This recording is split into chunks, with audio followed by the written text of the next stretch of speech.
Il y a des années, par une nuit froide dans une gare au Japon, on a frappé à la fenêtre de mon wagon-lit. C'était un garçon portant une chemise en lambeaux et un chiffon sale noué à sa mâchoire enflée. Sa tête était couverte de gales. Il tenait une boîte de conserve rouillée et une cuillère, symbole d'un mendiant orphelin. Comme je m'efforçais d'ouvrir la porte pour lui donner de l'argent, le train se mit en route. Je n'oublierai jamais ce petit garçon affamé, laissé là dans le froid, tenant sa boîte de conserve vide.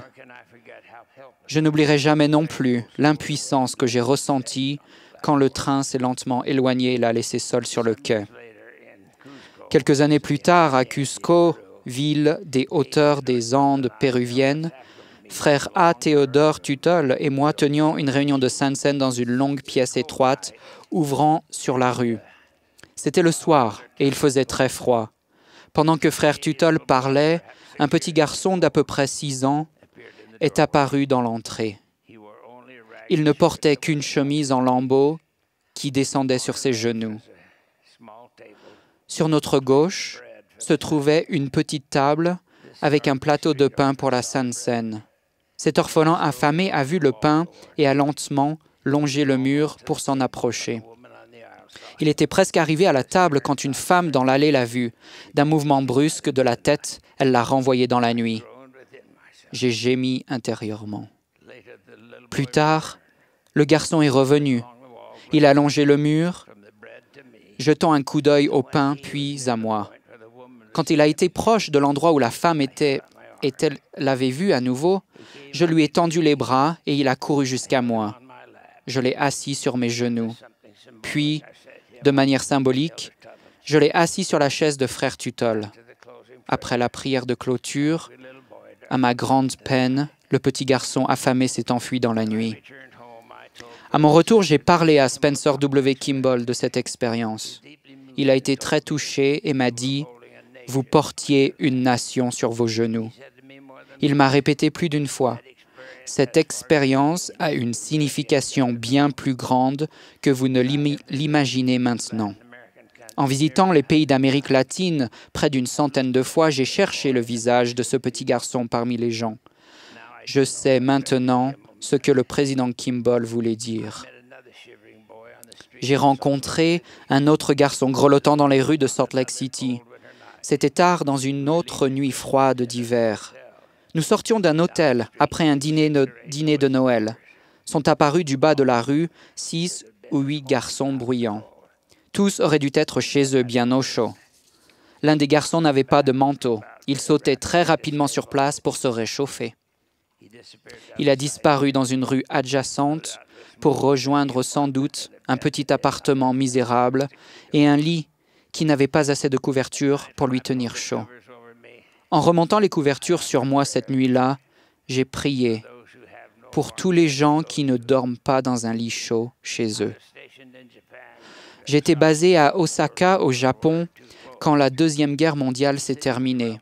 La ville était en ruine et les rues étaient jonchées de pierres, de débris et de cratères de bombes. Bien que la plupart des arbres aient été déracinés, certains étaient toujours debout, les branches et les troncs brisés, et avaient le courage de produire quelques brindilles feuillues. Une petite fille, en sandales et dans un kimono coloré en lambeaux, était activement occupée à ramasser les feuilles jaunes d'un sycomore pour en faire un bouquet. Cette petite enfant ne semblait pas consciente de la dévastation qui l'entourait, tandis qu'elle se hâtait dans les décombres pour ajouter de nouvelles feuilles à sa collection. Elle avait trouvé la seule beauté restant dans son monde. Peut-être devrais-je dire que c'était elle, la seule beauté de son monde. D'une manière que je n'explique pas totalement, penser à elle a fait grandir ma foi. Cet enfant incarnait l'espoir.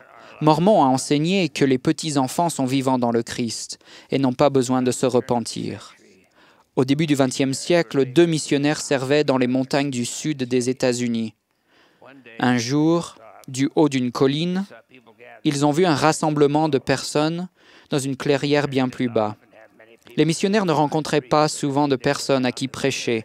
Aussi ont-ils décidé de descendre dans la clairière. Un petit garçon s'était noyé, et c'était ses funérailles.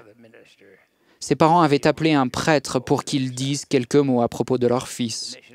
Les missionnaires se tenaient en retrait quand le prêtre itinérant s'est tourné vers les parents endeuillés et a commencé son sermon. Si les parents espéraient recevoir du réconfort de la part de cet homme d'Église, ils ont dû être déçus. Il les a réprimandés sévèrement de ne pas avoir fait baptiser le petit garçon.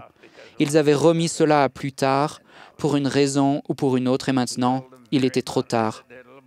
Il leur a dit, sans aucun ménagement, que leur petit garçon était allé en enfer. C'était de leur faute. Ils étaient à blâmer pour son tourment sans fin. À l'issue du sermon, et une fois la tombe recouverte, les missionnaires se sont approchés des parents affligés. Ils ont dit à la mère, « Nous sommes serviteurs du Seigneur et nous avons un message pour vous. » Pendant que les parents en pleurs les écoutaient, les missionnaires leur ont lu les révélations et ont rendu témoignage du rétablissement des clés pour la rédemption des vivants et des morts. J'ai de la compassion pour ce prédicateur. Il a fait du mieux qu'il pouvait avec la lumière et la connaissance qu'il possédait. Mais il y a plus que ce qu'il était capable d'offrir. Il y a la plénitude de l'Évangile. Les missionnaires sont venus pour réconforter en tant qu'instructeurs, serviteurs du Seigneur et ministres autorisés de l'Évangile de Jésus-Christ. Ces enfants dont j'ai parlé représentent tous les enfants de notre Père céleste. Les enfants sont un héritage de l'Éternel. Heureux est l'homme qui en a rempli son carquois. Créer la vie est une grande responsabilité pour un couple marié. Toute la difficulté de la condition mortelle consiste à être un parent digne et responsable. Ni l'homme, ni la femme ne peut seul avoir d'enfants. Il était prévu que les enfants aient deux parents, un père et une mère. Aucun autre modèle ne peut remplacer cela. Il y a longtemps, une femme éplorée m'a dit que, quand elle était étudiante, elle avait fait une grave erreur avec son petit ami. Il avait tout préparé pour un avortement. En temps voulu, ils ont terminé leurs études, se sont mariés et ont eu plusieurs autres enfants. Elle m'a dit combien elle était tourmentée en regardant sa famille et ses beaux enfants, de voir dans son esprit la place vide que cet enfant aurait occupée. Si ce couple comprend et applique l'expiation, il saura que ces expériences et le chagrin qui y est attaché pourront être effacés. Aucun chagrin ne durera éternellement. Ce n'est pas facile, mais il n'a jamais été prévu que la vie soit facile ou juste. Le repentir et l'espoir durable que le pardon apporte en vaudront toujours la peine. Un autre jeune couple éploré m'a raconté qu'il venait de consulter un médecin qui lui avait dit qu'il ne pourrait pas avoir d'enfant. Cette nouvelle brisait le cœur de ces jeunes conjoints. Ils ont été surpris quand je leur ai répondu qu'ils étaient en réalité plutôt chanceux. Ils se sont demandé pourquoi je disais une chose pareille. Je leur ai dit que leur état était infiniment meilleur que celui d'autres couples qui étaient capables d'être parents, mais qui rejetaient et évitaient égoïstement cette responsabilité. D'autres couples encore ne se marient pas et n'auront donc pas d'enfants. Certains, pour des raisons indépendantes de leur volonté, sont des mères ou des pères seuls. Ce sont des états temporaires. Dans le plan éternel des choses, et pas toujours dans la condition mortelle, les aspirations et les désirs justes seront réalisés. Si c'est dans cette vie seulement que nous espérons en Christ, nous sommes les plus malheureux de tous les hommes. Le but ultime de toute activité dans l'Église est qu'un homme, sa femme et leurs enfants soient heureux au foyer, protégés par les principes et les lois de l'Évangile, dans la sécurité des alliances de la prêtrise éternelle par laquelle ils sont scellés.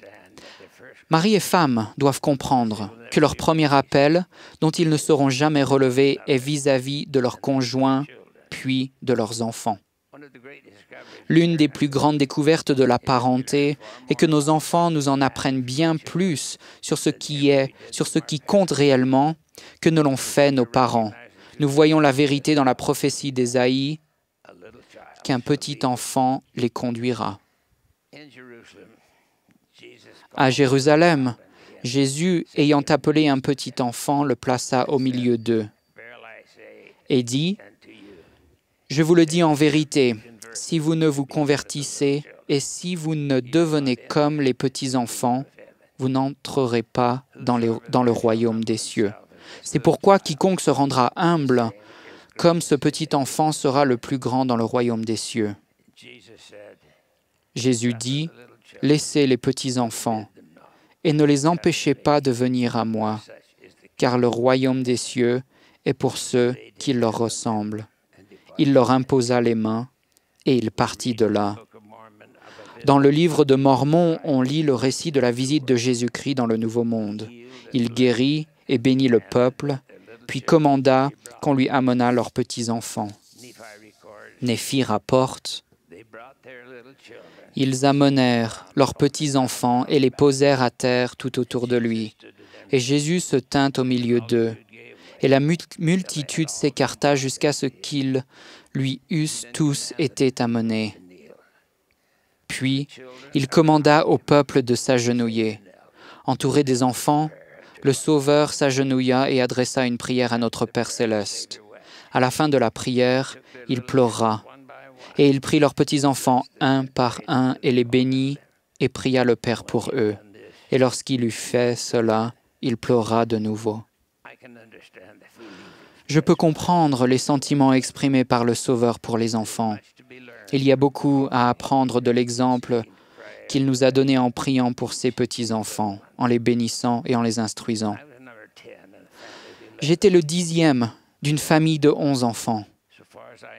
Autant que je sache, ni mon père ni ma mère n'ont eu d'appel en vue dans l'Église.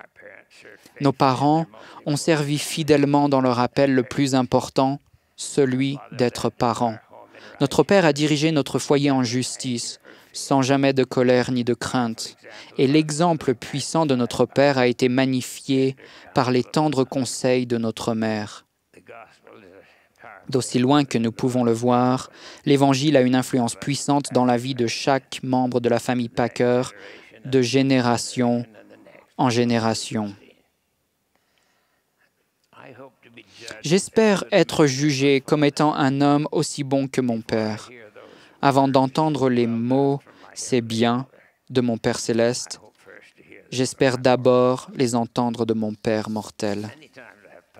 Je me suis souvent demandé pourquoi j'avais reçu l'appel d'apôtre, puis de président du Collège des 12, alors que dans mon foyer, mon père était ce qu'on peut appeler un non-pratiquant. Je ne suis pas le seul membre des 12 à correspondre à cette description. Finalement, je vois et comprends que c'est peut-être en raison de cela que j'ai été appelé. Et je comprends pourquoi, dans tout ce que nous faisons dans l'Église, nous, les dirigeants, devons permettre aux parents et aux enfants de passer du temps en famille. Les dirigeants de la prêtrise doivent s'attacher à rendre l'Église soucieuse de la famille. Beaucoup de choses à propos du respect de l'Évangile de Jésus-Christ ne peuvent être mesurées par ce qui est compté ou inscrit dans les registres d'assistance. Nous nous préoccupons des bâtiments, des budgets, des programmes et des modalités. En faisant cela, il est possible de passer à côté de l'esprit même de l'Évangile de Jésus-Christ. Trop souvent, on vient me voir pour me dire « Président Packer, ne serait-ce pas bien si… » Généralement, j'arrête la personne et réponds « Non », parce que je soupçonne que ce qui va suivre sera une nouvelle activité ou un nouveau programme qui ajoutera un fardeau de temps et d'argent sur la famille. Le temps en famille est sacré et doit être protégé et respecté. Nous exhortons nos membres à montrer du dévouement à leur famille. Quand nous nous sommes mariés, ma femme et moi avons décidé que nous accepterions les enfants qui nous seraient donnés avec la responsabilité d'être présents à leur naissance et pendant leur croissance. En temps voulu, ils ont fondé leur propre famille. Par 2 fois dans notre mariage, à la naissance de l'un de nos petits garçons, un médecin nous a dit « Je ne pense pas que vous allez garder celui-là ». Les 2 fois, nous avons répondu que nous donnerions notre vie pour que notre petit garçon garde la sienne. Quand nous avons fait cette proposition, il nous est apparu que ce genre de dévouement est semblable à ce que notre Père céleste ressent pour chacun d'entre nous. Quelle pensée divine! Au crépuscule de notre vie, Sœur Packer et moi comprenons et avons le témoignage que la famille peut être éternelle. En obéissant au commandement et en vivant pleinement l'Évangile, nous serons protégés et bénis. Pour ce qui concerne nos enfants, nos petits-enfants et maintenant nos arrière-petits-enfants, notre prière est que chaque membre de notre famille grandissante ait ce même dévouement pour ces petits êtres précieux. Père et Mère, la prochaine fois que vous bercerez un nouveau-né dans vos bras, vous pourrez avoir une vision intime des mystères et des buts de la vie. Vous comprendrez mieux pourquoi l'Église est comme elle est et pourquoi la famille est l'organisation de base pour le temps et toute l'éternité. Je rends témoignage que l'Évangile de Jésus-Christ est vrai et que le plan de rédemption, qui s'appelle le plan de bonheur, est un plan pour les familles. Je prie que les familles soient bénies dans l'Église, que les parents protègent leur famille. Et je vous rends ce témoignage au nom de Jésus-Christ. Amen.